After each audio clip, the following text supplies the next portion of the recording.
அஜித் குமார் எல்லாரும் நம்ம பயங்கரமாக கொண்டாடிட்டு இருக்கோம். அப்படி ஒரு ஆக்டர் வந்து அவர் கார் ரேசிங் பண்ண ஆரம்பிச்சதுக்கப்புறமா நிறைய பேர் வயிற்றுச்சில் அவர் பயங்கரமாக ட்ரால் பண்ணுறது, இதெல்லாம் என்னப்பா நடிக்கிறதை விட்டு எதுக்கு இந்த வேலையை பார்த்துட்டு இருக்காரு, காரே ஒரு ஒழுங்காக ஓட்ட தெரிய மாட்டேங்குது, அடிக்கடி ஆக்சிடென்ட் பண்ணிருக்காரு அப்படின்னு சொல்லிட்டு நிறைய ட்ரால் பண்ணிட்டு இருந்தாங்க. முக்கியமாக என்ன சொன்னாங்கன்னா, ஒரு காரில் வந்து இந்த தமிழ்நாடுடைய வரைபடத்தை போட்டிருந்தாரு. உடனே அதுக்கும் சர்ச்சையாக பேசிட்டு இருந்தாங்க.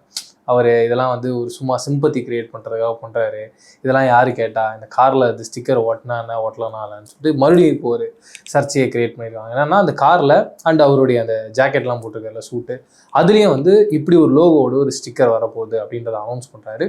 அதை பார்த்ததுக்கப்புறமா எல்லாரும் என்ன சொல்கிறாங்கன்னா, இந்த ஸ்டிக்கர் ஒட்டுறதுனால இங்கே என்ன மாறப்போகுது, இங்கே என்ன நடக்க போகுது, எதுக்காக அவர் இந்த ஸ்டிக்கரை ஓட்டுறாரு அப்படின்னு. ஃபஸ்ட்டு பாயிண்ட், எதுக்காக ஓட்டுறாருன்னா அது அவர் விருப்பம். அவரோட ஓனாக ஒரு ப்ரொடக்ஷன் கம்பெனி மாதிரி ஒரு கார் ரேசிங் கம்பெனி ஆரம்பித்து அவர் அந்த ரேசிங்கில் சக்ஸஸ்ஃபுல்லாக வந்துகிட்டு இருக்காரு. அதனால் நம்ம அதை விமர்சனம் செய்யவே முடியாது.